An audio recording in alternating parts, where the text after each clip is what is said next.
Il y avait une chambre, elle était totalement noire, insonorisée.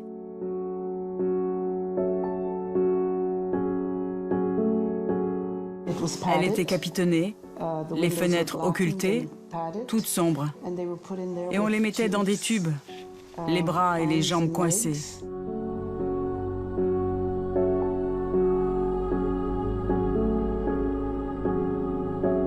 Quelqu'un apportait parfois de la nourriture. Et ils étaient là, on ne sait combien de temps. J'ai entendu gémir. J'ai vu des gens qui fuyaient à la vue des docteurs, qui résistaient. Ils s'échappaient, on les rattrapait de force. On les remettait sous traitement contre leur gré. On les forçait à faire ce qu'ils ne voulaient pas faire. Et quand c'était fini, ils étaient complètement passifs. C'était fini. Ils ne pouvaient plus résister. Ce n'étaient pas des cris, c'était des pleurs. Des pleurs. Ils ne voulaient pas y aller.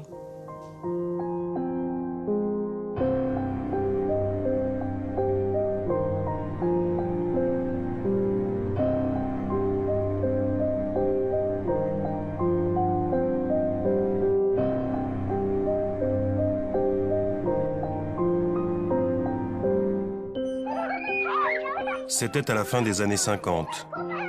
Des années où l'on pense que les guerres sont finies et où l'on rêve d'un monde où les enfants sont voués à un quotidien sans violence. Gina Blasbalg est alors adolescente. La vie ne l'a pas gâtée. Au décès de son père, sa mère l'a placée dans un orphelinat. À l'âge de 16 ans, on l'hospitalise à l'Allan Memorial, le département psychiatrique de l'université McGill à Montréal.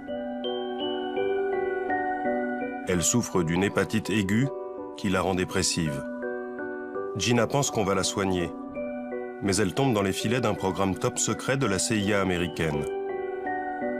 Nom de code, MK Ultra.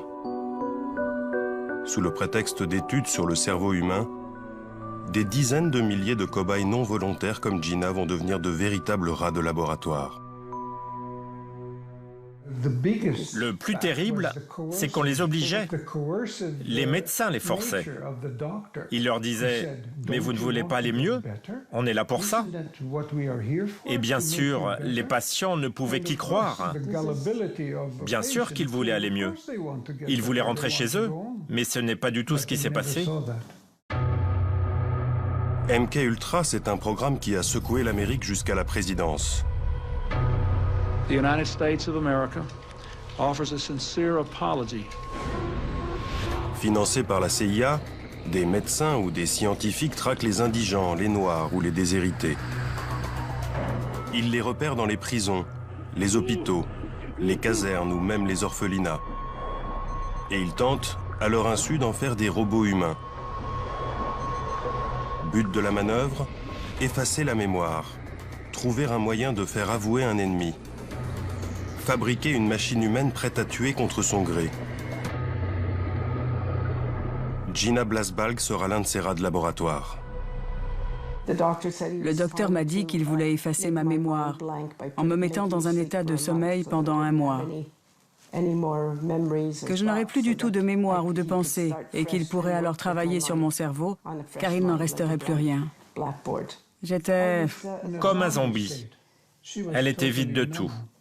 On me donnait des produits qu'on m'injectait et j'avais plein de convulsions. Mon corps ne m'appartenait plus, ma langue pendait, mes yeux roulaient. J'ai été témoin de tout ça. Et je les suppliais, « S'il vous plaît, qu'est-ce que vous faites? Donnez-moi un antidote. » Et on me répondait, « Non, on ne peut rien vous donner parce qu'il faut qu'on voit combien de temps ça dure. » Gina va être séquestrée pendant plusieurs périodes au sein de l'établissement psychiatrique. Entre 2 séjours, elle rencontre Ralph. C'est lui qui réussira à l'extirper de l'institution. Mais Gina est hantée par les souvenirs. J'allais parfois dans la chambre à côté de la mienne. Et là, Il n'y avait que des corps immobilisés.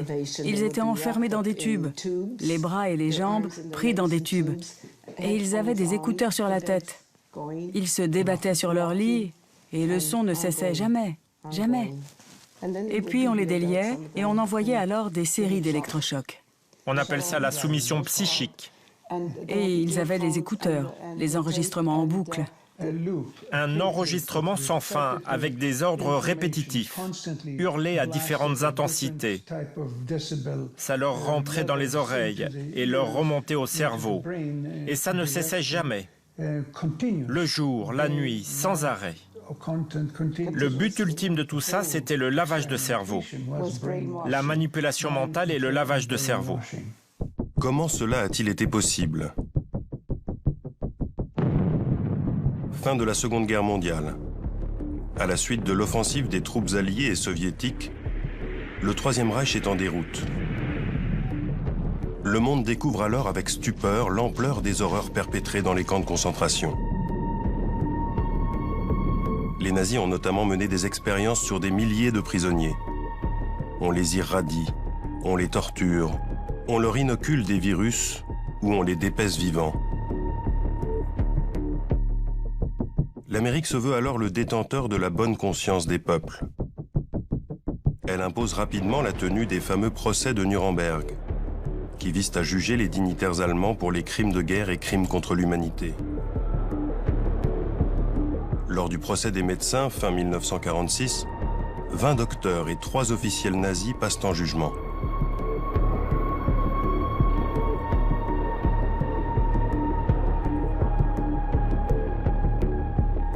Guilty or not guilty? Nicht schuldig. 5 des accusés sont acquittés. 7 sont condamnés à mort et les autres à des peines de prison. À l'occasion de ce procès, l'Amérique rédige le Code de Nuremberg. Le contenu en est exemplaire. Celui-ci détermine l'éthique qui doit prévaloir lors des expérimentations pratiquées sur l'être humain. Mais en parallèle, les Américains convoitent les scientifiques et les médecins allemands et les exfiltrent vers les États-Unis. Juste après la guerre, on s'est retrouvé avec un grand nombre de scientifiques allemands qui officiaient dans tous les domaines. Bombardement, énergie, missiles, cinéma, médecine. Et les Français, les Anglais, les Russes et les Américains voulaient tous mettre la main dessus, les ramener chez eux et qu'ils travaillent pour eux. Le problème qu'avaient les Américains, c'est qu'un grand nombre de ces soldats étaient répertoriés comme criminels de guerre. Le département d'État ne voulait donc pas leur donner de visa et ils ne pouvaient pas aller en Amérique. Toute une série de programmes ont été alors mis sur pied, dont le plus célèbre, c'est le projet Paperclip.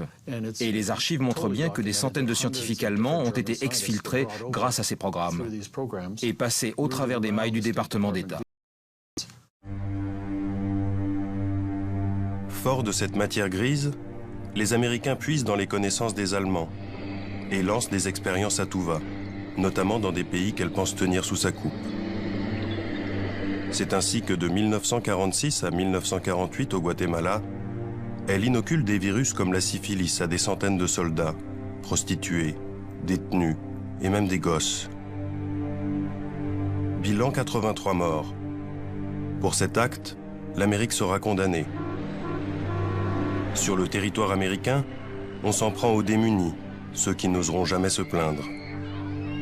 En 1946 et pendant 7 ans, des dizaines d'enfants malades mentaux sont ainsi nourris de céréales radioactives dans une école du Massachusetts. C'est une effroyable contradiction, un immense paradoxe que de voir l'Amérique réaliser toutes ces expérimentations extrêmement dangereuses juste à l'après-guerre. Et ceci alors même que c'est nous qui avons traîné devant les tribunaux de Nuremberg les docteurs nazis en 1946 et en 1947. Nous, pas les Français, pas les Anglais, pas les Russes, mais nous, les Américains. On a traîné ces 23 docteurs et responsables administratifs en justice. On les a sermonnés, harangués. On leur a donné des leçons sur la façon de faire de la recherche médicale. Et au moment où se tenait le procès de ces médecins nazis, nos propres médecins, au Guatemala, injecter la syphilis à plein de gens dans ce pays. Au même moment, on injectait des patients dans nos hôpitaux avec du plutonium ou d'autres formes d'irradiation.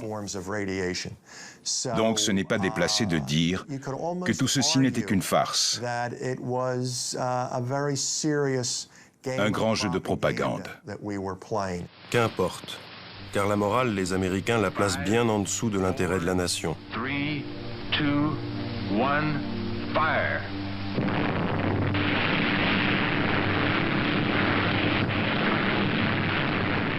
Et au sortir de la guerre, la priorité absolue, c'est le nucléaire. À la manette, l'armée US. Dès 1946, des tests sont menés à grande échelle, notamment sur l'atoll de Bikini. Pour constater les effets de la radioactivité, on utilise des militaires. On fait exploser des bombes, puis on leur demande d'aller nettoyer des dégâts ou d'éteindre les incendies.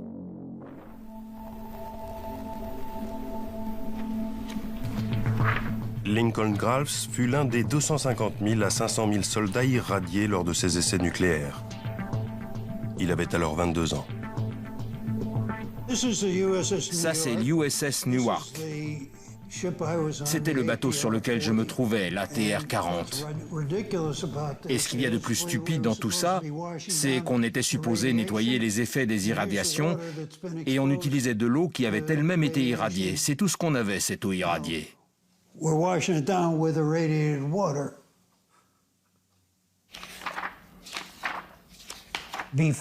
Avant d'être envoyé à Bikini, on devait tous signer des contrats, qui étaient ni plus ni moins un serment de secret, afin qu'on ne dise à personne ce qu'on avait vu ou entendu pendant notre mission. Les soldats sont des cobayes parfaits. Ils sont disciplinés et ne connaissent rien aux risques encourus. On n'avait absolument aucune protection de quelque sorte. J'étais vêtu des mêmes fripes que je portais tous les jours. Et je portais toujours les mêmes le jour où j'ai quitté la marine. Le nucléaire, c'est invisible. Sans goût, sans odeur, sans bruit. C'est donc difficile de convaincre les gens qu'il y a un lien entre tout ça, et même qu'on a été irradié. Et en plus de tout ça, les cellules infectées ne s'arrêtent jamais et continuent leurs dégâts.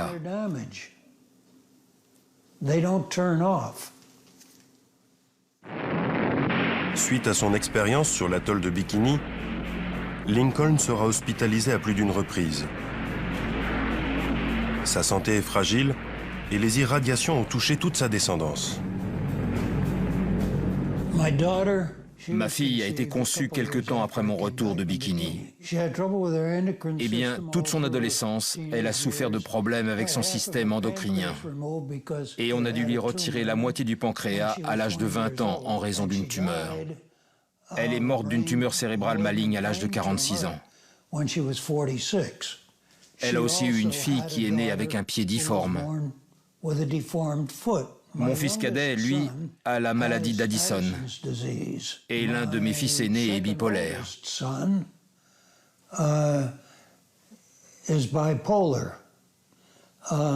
ne vous paraît pas beaucoup pour une seule famille? De son côté, la CIA ne reste pas les bras croisés. Sous couvert de la guerre froide, elle s'en prend à des villes entières. En 1950, un bateau de guerre déverse à coups d'aérosol une maladie nosocomiale sur la baie de San Francisco. 11 personnes seront hospitalisées, dont une décédera de pneumonie. Il ne s'agit pas de fiction. Toutes ces expériences ont été révélées par des documents aujourd'hui déclassifiés. La CIA veut aller plus loin encore. Ce qui l'intéresse, c'est la manipulation mentale. Elle veut lancer des études à grande échelle. Mais pour cela, il faut de l'argent. En 1951, la guerre de Corée va servir d'excuse idéale. On accuse les Coréens et ses alliés chinois d'avoir réussi à retourner des prisonniers de guerre américains grâce à des techniques de lavage de cerveau éprouvées. Il faut donc rattraper le retard. La CIA obtient ses crédits et lance les projets Artichoke, Bluebird. Puis en avril 1953, MK Ultra. À la tête du programme, Sidney Gottlieb. C'est l'homme de la situation.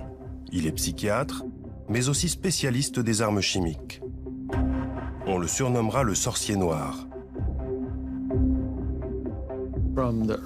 Du début des années 1950 jusqu'au début des années 1970, le gouvernement fédéral, à travers l'armée de terre, de l'air, de la marine et de la CIA, a réalisé toute une batterie d'expérimentations. Ça impliquait de donner du LSD à des citoyens qui ne savaient pas qu'ils en prenaient, mettre des gens dans des chambres capitonnées sans aucun repère, des expériences sur l'hypnose, les irradiations, les armes biologiques et chimiques. La machine à broyer est en marche. La CIA et l'armée sont tellement aveuglées par leur objectif qu'elles iront jusqu'à propulser des bactéries cachées dans des ampoules électriques au cœur de New York, dans le métro, en 1966.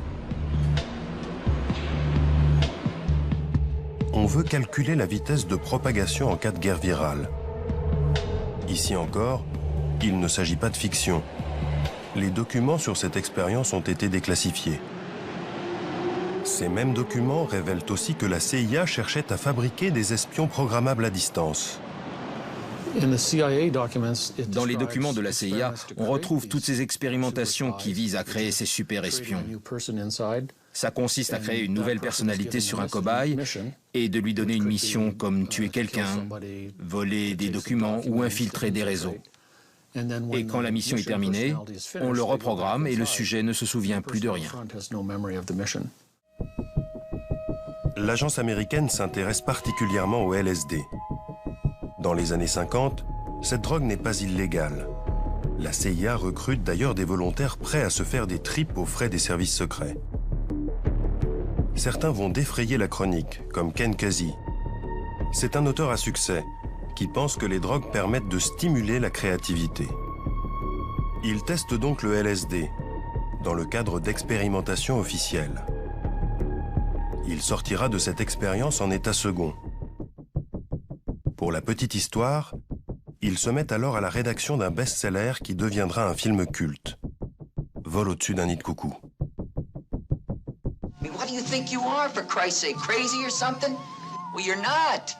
Grâce à l'appui involontaire des artistes et des hippies, les scientifiques américains n'ont pas trop de mal à faire accepter leurs expérimentations sur le LSD. D'ailleurs, la CIA estime que c'est tellement inoffensif qu'elle le teste sur ses propres agents, à leur insu. Le retour de bâton sera sévère. Certains en deviendront paranoïaques, comme l'un de leurs biochimistes, Frank Olson. Il en mourra en 1953, défenestré du 11e étage d'un hôtel new-yorkais. Même déconvenu en 1955 à San Francisco. La CIA y embauche George White, une grande gueule de la police antidrogue, afin qu'il monte 2 maisons de passe. Les prostituées versent discrètement des doses de LSD dans le verre des clients. Derrière une vitre sans teint, la CIA observe leurs réactions. Certains paniquent, deviennent fous. L'un d'entre eux commettra un braquage en état second et partira en prison. Si vous prenez ça de façon volontaire, que vous vous dites que ça va être agréable et que vous êtes entouré, ça se passe plutôt bien. Mais si vous êtes incarcéré dans une prison ou en interrogatoire et que vous commencez à halluciner sans savoir que vous êtes sous LSD, vous avez de grandes chances de faire un mauvais trip. Les bad trips, les scientifiques vont tenter de montrer qu'ils n'ont rien de dramatique. Lors de cette expérience, filmée en 1955, on demande à un artiste de boire une dose de LSD. 12 o'clock and we're ready to start this experiment. How did it taste? It had no taste. How did it look? Colorless. Now, would you tell me your name, please? William Millark.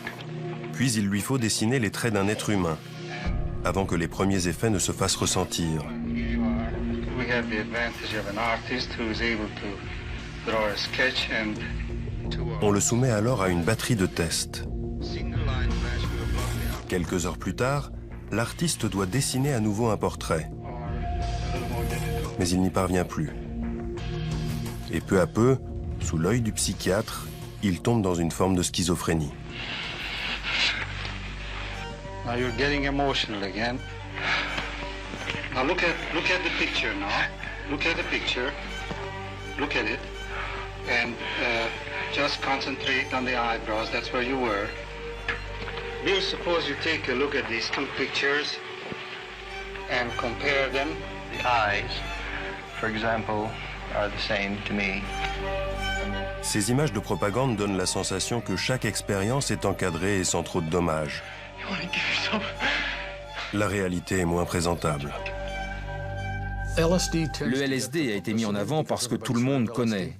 Mais lors des commissions sénatoriales, dans les années 1970, le conseiller en chef de l'armée a rendu une liste de 125 produits qu'ils avaient testés dans le cadre de ces expérimentations sur le lavage de cerveau. Et il faut rajouter à cela ceux de la marine, de l'armée de l'air et de la CIA. Dans ses folles recherches, la CIA fait la course avec l'armée. Celle-ci aussi fait des expériences à grande échelle, notamment dans le camp d'Edgewood. Dans ces bâtiments, on y teste tout aussi bien des armes chimiques, avec notamment l'aide de scientifiques du Troisième Reich, mais aussi des drogues qui agissent sur le comportement. Ce département est tenu par un psychiatre militaire, James Ketchum. Il y expérimente plus d'une trentaine de produits toxiques. James Ketchum s'intéresse au LSD, mais surtout au benzylate ou BZ, une drogue beaucoup plus puissante que le LSD. Quel était le but de vos recherches? De tenter de trouver une drogue, le benzylate étant notre premier choix,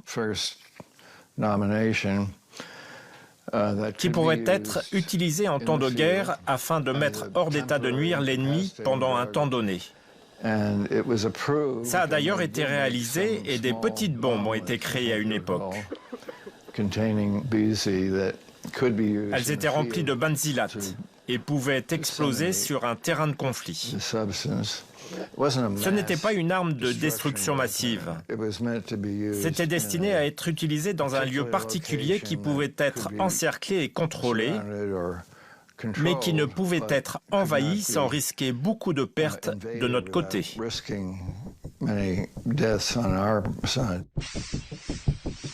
Pour ces expériences, James Ketchum puise dans les troupes.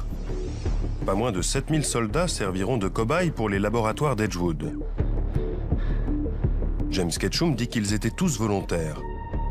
Mais plusieurs dizaines d'entre eux sont aujourd'hui encore en procès contre l'armée en raison d'effets secondaires qu'ils attribuent à ces drogues. Mis en examen, le psychiatre militaire s'étonne de ces accusations. Mais non, ce n'était pas de la torture. Ça ne pouvait pas l'être. On les gardait dans des salles capitonnées avec des infirmières et du personnel. Et nous, les docteurs, on vérifiait comment ils allaient et les effets qu'ils ressentaient. Les volontaires étaient très contents d'être là. D'ailleurs, on n'en prenait qu'un sur 3 ou 4 parmi tous ceux qui se présentaient. Et tout cela a duré 20 ans.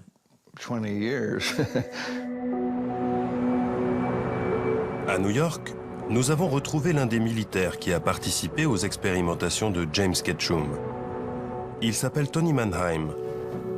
Et en 1958, alors qu'il est jeune appelé, sa hiérarchie lui propose de participer à des tests sur des équipements militaires contre des permissions supplémentaires. Il signe un protocole d'accord, mais on ne l'informe pas de ce qu'il va tester. À notre arrivée, nous étions invités à une sorte de pot d'accueil afin de rencontrer le personnel de la base d'Edgewood qui était en charge des tests. Mais je me suis aperçu, et nous ne le savions pas et on aurait dû le savoir, que les boissons étaient droguées. C'était donc un peu déconcertant de ressentir les effets de produits qui s'attaquaient à notre cerveau, que ce soit du LSD ou autre chose. Le but de tout ça était de nous faire rentrer dans un état de paranoïa et de désorientation.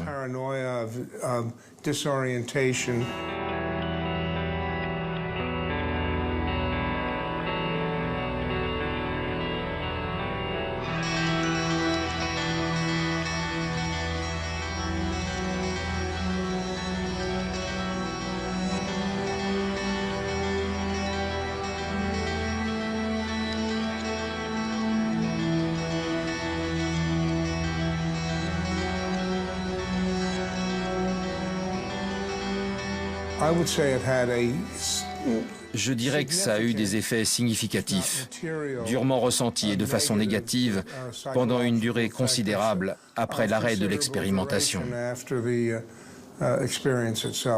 Pendant combien de temps? Des années. Je dirais des mois et des années plutôt que des jours et des semaines. James Ketchum affirme pour sa part que les tests étaient réalisés dans un cadre bien défini et que sa propre équipe n'a jamais contesté l'éthique de ces expériences.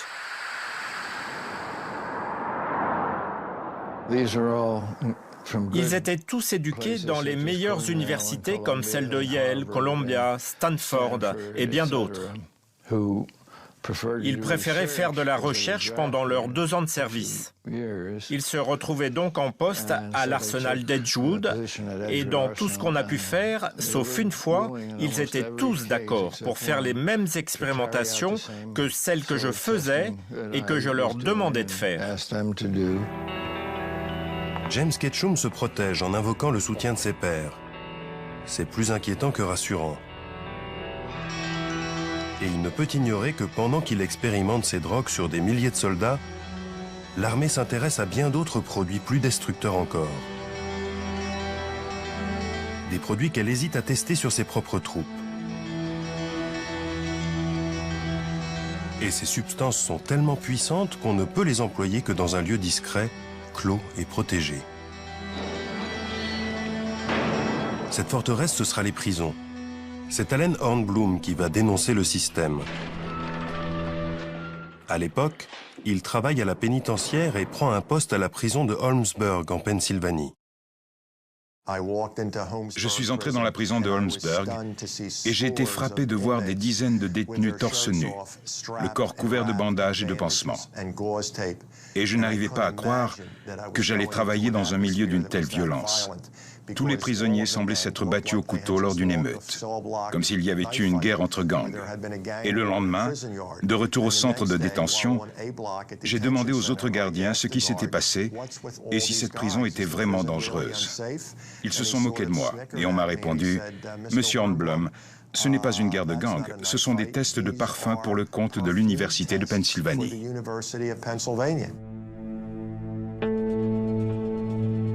À Holmesburg, mais aussi dans une vingtaine d'autres centres pénitentiaires à travers le pays, la CIA ou l'armée transforme les détenus en rats de laboratoire.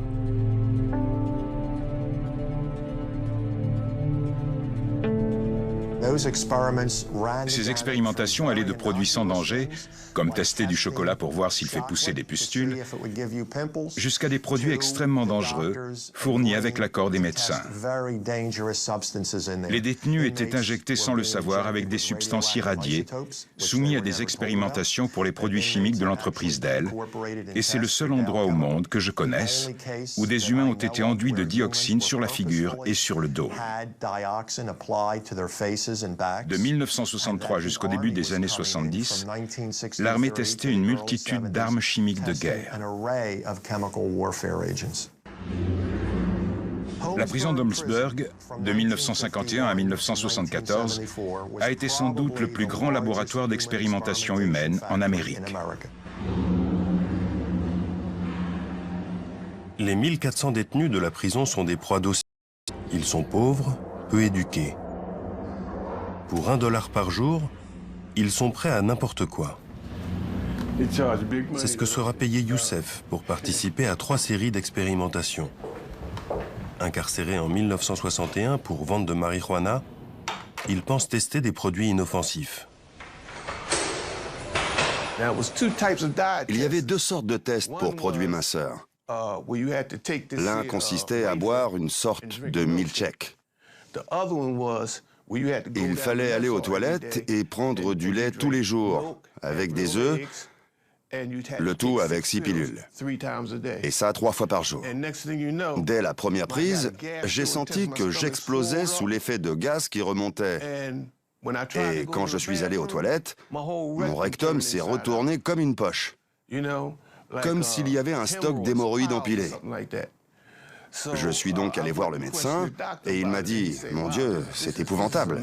Je lui ai demandé des médicaments ou autre chose et il m'a répondu « Non, c'est une opération qu'il vous faut ».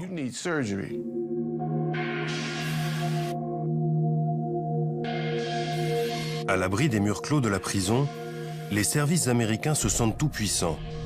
Ils n'ont plus de limites.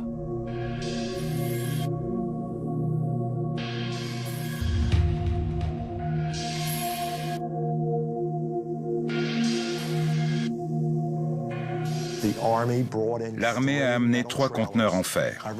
Ils étaient capitonnés à l'intérieur et ils les ont placés entre les ailes G et H du bâtiment et ils ont commencé à administrer des doses très fortes d'atropine, de scopolamine, de benzylate et d'autres psychotropes. Des détenus pensaient qu'ils étaient suffisamment costauds pour aller dans les conteneurs et en ressortir sur leurs 2 pieds. Mais ils en sont sortis comme des bêtes sauvages. Ils étaient violents. Un type a pratiquement tordu une porte en tentant de fuir de l'un de ces conteneurs.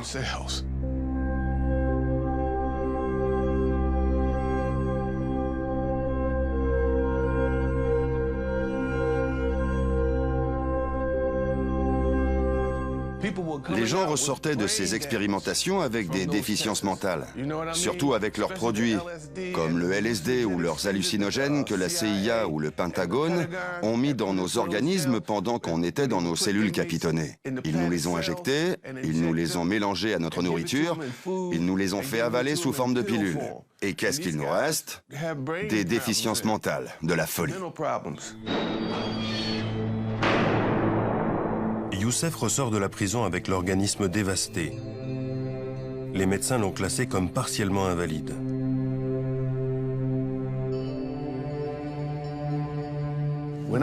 Quand je suis en prison, j'ai pensé que tout irait bien.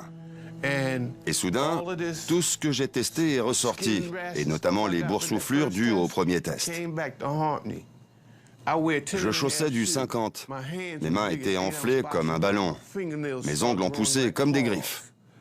Et il y avait cette odeur qui sortait de mon corps. Une odeur de cadavre.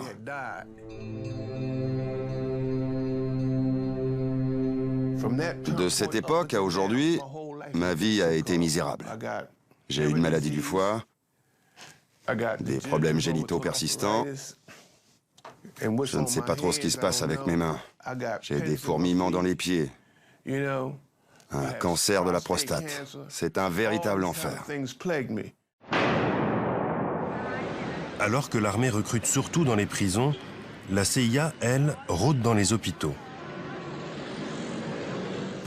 À celui qui réussira à transformer un être humain en robot.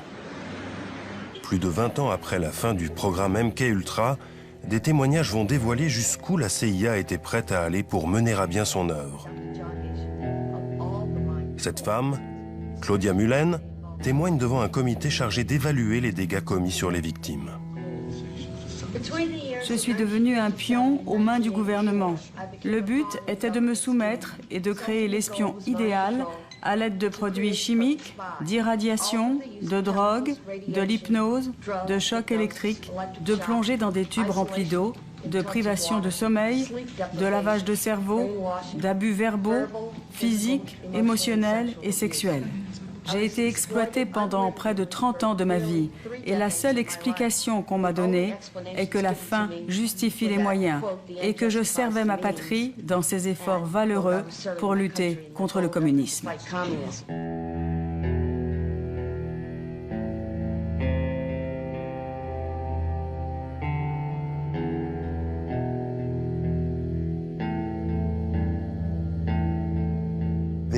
Ces populations vulnérables étaient utilisées comme des rats de laboratoire. Ils en abusaient. Ils leur injectaient ce qu'ils voulaient. Ils ont dépassé toutes les limites. Et plein de choses ici en Amérique n'auraient jamais dû être possibles. Et si cela avait été commis sous l'Allemagne nazie, on aurait mis tout ça dans l'acte d'accusation. On l'aurait mis au compte des coupables. Mais ça n'a pas eu lieu là-bas, c'est arrivé ici.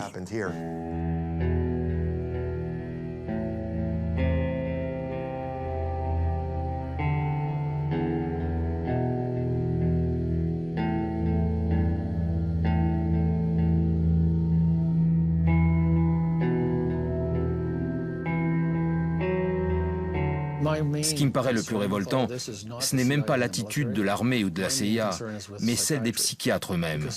Parce que les psychiatres, les scientifiques et les chirurgiens participaient à tout ça.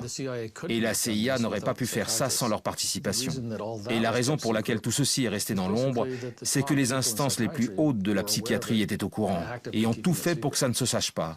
Il ne s'agissait pas de quelques psychiatres ici ou là, mais des têtes pensantes de la psychiatrie. Et dans cette course à l'horreur, un homme sort du lot, Ewen Cameron. C'est un psychiatre écossais de haut vol qui sera président de la vénérable Association mondiale de psychiatrie. Il a d'ailleurs réalisé l'expertise de certains des médecins allemands jugés lors du procès de Nuremberg. Ewen Cameron est recruté par la CIA en 1957. Il se sent alors investi d'une forme de pouvoir absolu. Tous les patients avaient peur de lui. On ne voulait pas avoir affaire à lui. C'était un type bizarre. Il représentait la souffrance.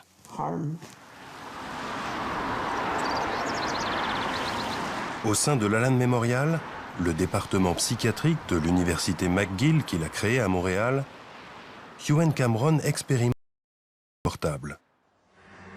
Ces cobayes sont enfermés dans des chambres noires capitonnées. La réputation du prestigieux psychiatre sert d'appât pour recruter ses futures victimes. Il y avait une petite fille de 13 ans qui paraissait normale. Et la seule raison pour laquelle elle était là, c'était parce qu'elle se sentait nerveuse à l'idée de passer un examen. Les médecins ont estimé qu'elle devait voir le docteur Cameron afin qu'il l'aide. Ils l'ont hospitalisée et c'est la dernière fois que je l'ai vue. Il y avait un garçon aussi. Il ne disait plus rien. Il restait toute la journée contre le mur et regardait ses pieds. D'autres se plaignaient de maux de tête effroyables et continuels. Ils ne savaient plus qui ils étaient, où ils étaient et ce qu'ils faisaient ici. Les cobayes sont placés dans des comas artificiels qui durent jusqu'à plusieurs semaines et soumis à des doses massives d'électrochocs, tandis qu'un enregistrement diffuse en boucle des injonctions. Drogue, hypnose, privation de sommeil, tout est tenté. Certains en perdent l'usage de la parole, deviennent incontinents et ne reconnaissent plus leurs propres parents. Vous pensez que des gens en sont morts? Oh oui. Oh oui. Comment pouvez-vous dire ça? Il y a tous ceux qui ont disparu. Certains se suicidaient. Et quand Gina a tenté de retrouver certaines des anciennes pensionnaires de cette époque, J'ai jamais pu les retrouver. on n'a pas pu les retrouver. Aucune trace. Des morts, il y en a eu un peu partout. Et il aura fallu le courage de quelques lanceurs d'alerte pour révéler publiquement l'étendue du désastre.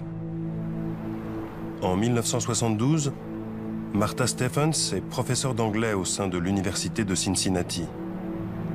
Elle remarque que le département médical irradie à doses massives et sur le corps tout entier des malades qui se présentent avec des tumeurs bénignes.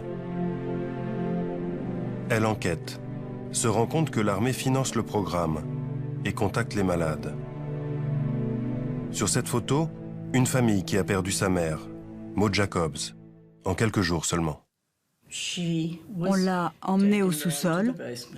On l'a placée devant une machine effrayante. On l'a irradiée sur le corps tout entier, avec un seul faisceau irradiant. Elle est rentrée chez elle, mais s'est sentie très malade cette nuit-là. Elle n'était pas malade avant qu'on ne l'irradie dans les sous-sols de l'hôpital. Et pourtant, elle est morte en à peu près 3 semaines après l'avoir emmenée là-bas. On a son dossier sanguin. On sait qu'elle est morte de pneumonie en raison des effets sur son système de la moelle épinière. Là, ce sont les enfants. Et là, c'est Maud Jacob, une femme du Kentucky qui vivait à Cincinnati. Ils cherchaient des Noirs, des vieux, des malades, des pauvres. À peu près 60% des 90 personnes qu'on a irradiées étaient noires. Dans une ville où, à cette époque, 30% de la population était noire. Les Afro-Américains n'avaient aucun autre endroit où aller. Dans les années 60, la plupart des hôpitaux les refusaient.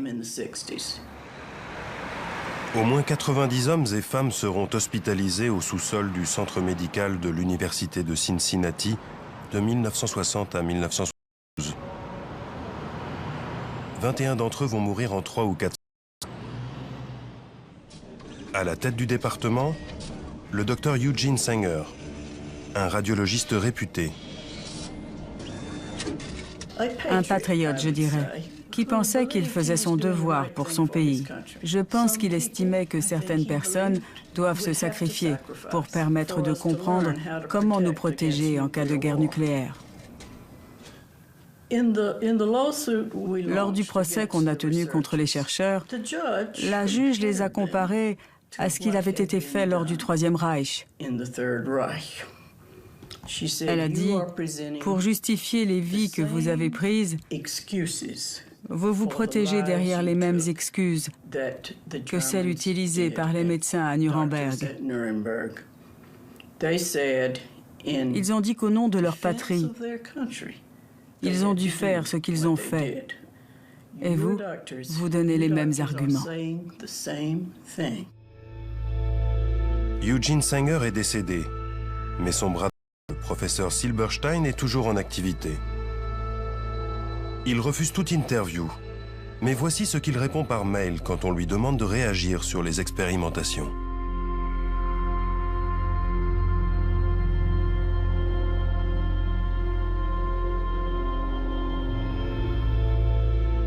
Un déni étrange quand on sait que l'université de Cincinnati a été condamnée à payer 5 millions de dollars de dommages et intérêts aux familles. Il ne faut pas croire que la CIA s'est arrêtée là. Les dossiers secrets vont révéler des expériences impensables. Il y a des gens qui croient à tout ça et d'autres qui n'y croient pas. Et il y a un débat entre ces deux camps. Moi, ce qui m'intéresse, c'est ce que disent les documents. Et les documents disent précisément, tout comme les recherches publiées dans les revues ou les livres, qu'on a implanté des électrodes dans le cerveau des gens. On a activé à distance ces électrodes à l'aide d'un transmetteur dans le but de changer le comportement de la personne. On les a rendus violents à casser des murs ou apathiques, sans réaction, alors qu'ils avaient l'air normaux et jouaient de la guitare juste avant. Il y a des photos dans des livres ou des revues. On voit des chats, des singes, mais aussi des humains, chez qui on a placé des électrodes dans le cerveau et dont on prend le contrôle à distance. C'est donc un fait scientifique reconnu. Colin Ross fait référence aux tentatives de créer un être humain programmable à distance. La CIA s'intéresse notamment au travail d'un scientifique espagnol, le docteur Delgado, qui tente ses premières expériences sur un taureau. L'animal est tout d'abord relâché dans l'arène, il charge la cape qu'on agite devant lui, puis on implante un émetteur dans le cerveau du taureau. Désormais, à chaque charge, une impulsion électrique l'arrête dans son élan. Des documents déclassifiés montrent que des systèmes plus sophistiqués ont été utilisés dans le cerveau d'êtres humains, comme cette fillette. Tout d'abord souriante, elle va verser dans des crises de violence une fois l'émetteur activé.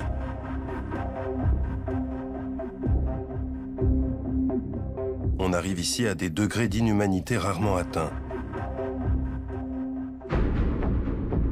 Comment a-t-on mis fin à ces expérimentations absurdes? Les choses vont s'accélérer au début des années 70. En 1972, le scandale du Watergate sème la panique au sein de la CIA.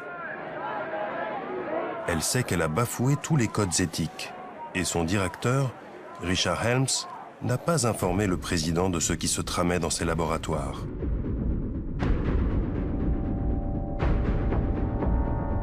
En 1973, Richard Helms ordonne la destruction de tous les documents relatifs au programme MK Ultra. et l'arrêt des expérimentations. Il démissionne aussitôt.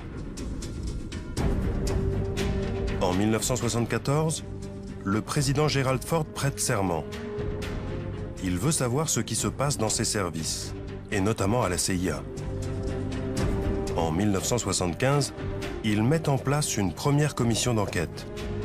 Son travail est compliqué car les responsables de l'agence, comme le docteur Lashbrook, appelé à témoigner, mentent, bottent en touche ou minorent. There was, of course, claims or thoughts that maybe great things could be done with hypnosis. One small project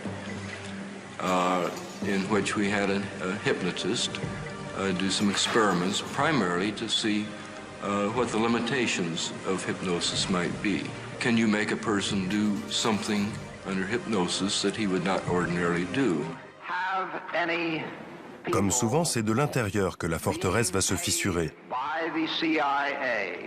On le doit à un archiviste de la CIA qui découvrira plusieurs cartons oubliés par sa direction et les remettra à la commission d'enquête. Ces milliers de documents sont désormais en partie publics. Colin Ross a récupéré l'intégralité des 20 000 pages. Là, c'est le projet 14 du projet MK Ultra. C'est comme ça que ces documents se présentent.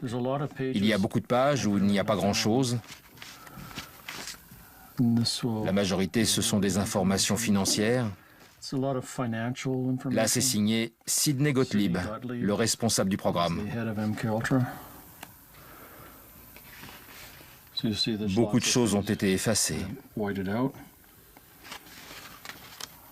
Ces documents sont une goutte d'eau par rapport à l'ampleur des expérimentations. Mais ils révèlent que l'agence américaine avait lancé au moins 149 programmes impliquant 80 institutions dans les plus grandes universités du pays. À la révélation de ces documents, des enquêtes sénatoriales vont suivre. On découvre alors l'ampleur des tentacules de la CIA, infiltrés dans tous les rouages du pouvoir.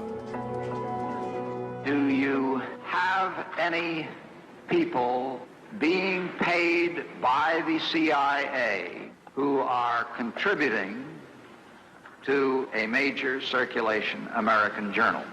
We do have people who submit pieces to two American journals. Do you have any people paid by the CIA who are working for television networks? This, I think, gets into the kind of getting into the details, Mr. Chairman, that I'd like to get into in executive session. Richard Helms, l'homme qui a toujours préféré l'ombre à la lumière, doit alors se justifier publiquement. Celui qui a tiré les manettes des programmes les plus répugnants de l'agence affiche un détachement écœurant. If one has in one's possession or under one's control bacteriological or chemical weapons, they can be used both defensively and offensively. And by use offensively, we mean to include killing people, is that right? Well, they have the capacity to kill people if they were used in that way. Unrestrained, illegal, secret intimidation and harassment of the essential. Richard Helms est malmené, mais ne sera soumis à aucune poursuite judiciaire. Il justifie ses actes au nom de l'intérêt national. Une attitude que l'on retrouve chez James Ketchum, le psychiatre militaire. Une centaine d'anciens soldats traumatisés par ces expériences le poursuivent en justice, mais il sait qu'il ne risque rien. Aux États-Unis, l'individu est protégé lorsqu'il agit au nom de l'État. J'étais très content avec ce qu'on a fait. J'en suis plutôt fier. On a eu des résultats à cette époque. Je pense que ça valait le coup d'essayer.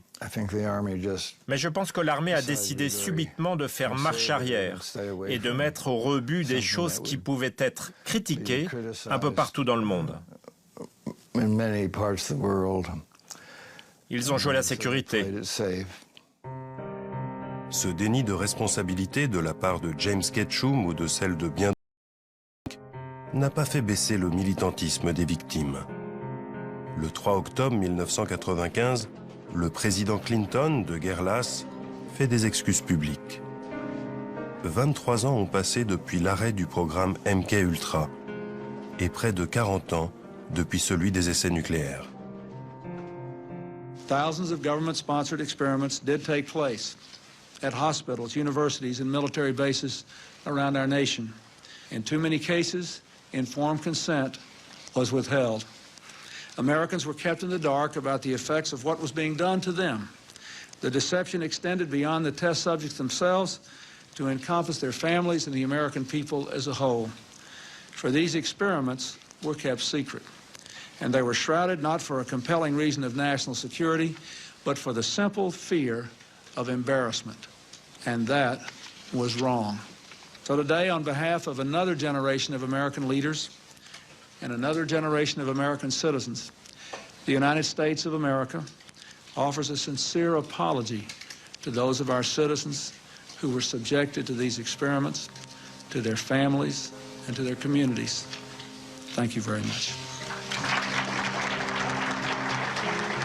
Arrêté en 1973, le programme MK-Ultra a été un échec, révèlent plusieurs rapports d'enquête.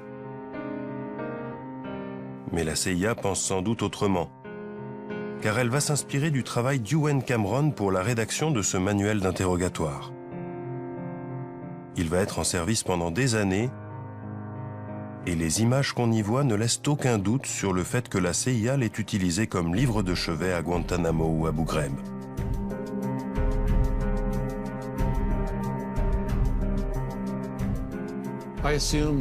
Je suis sûr qu'aujourd'hui encore, les techniques de lavage de cerveau sont utilisées par tous les services secrets du monde, et sans doute aussi par les terroristes. Pourquoi je crois ça? Eh bien, il suffit de regarder les photos qui ont été faites à Guantanamo ou dans la prison d'Abu Ghraib. Il y a tous les ingrédients de la manipulation mentale concoctée par la CIA dans les années 50. On sait par exemple que l'interrogatoire offensif, qui est le terme à la mode en Angleterre ou en Amérique, n'est rien de plus que du lavage de cerveau. Ce sont les mêmes façons de faire, choc électrique, position inconfortable, humiliation sexuelle ou culturelle, privation de sommeil ou de nourriture, chien d'attaque, menace de mort, technique du bon flic et du mauvais flic. C'est tout ça la manipulation mentale. Il serait naïf de penser que les choses ont changé. En 2014, l'histoire s'est mise à bégayer. 19 ans après Bill Clinton, Barack Obama, bousculé par les révélations sur les tortures perpétrées par la CIA, doit se justifier. Even before I came into office, I was very clear that in the immediate aftermath of 9/11, we did some things that were wrong. We did a whole lot of things that were right, but we tortured some folks. Des excuses publiques qui n'ont qu'une valeur symbolique pour Gina et Ralph Blasbalg. Seul un nombre limité de victimes du projet MK-Ultra ont eu le courage d'engager des procédures devant les tribunaux. Les procès sont longs et la CIA rechigne à ouvrir ses archives.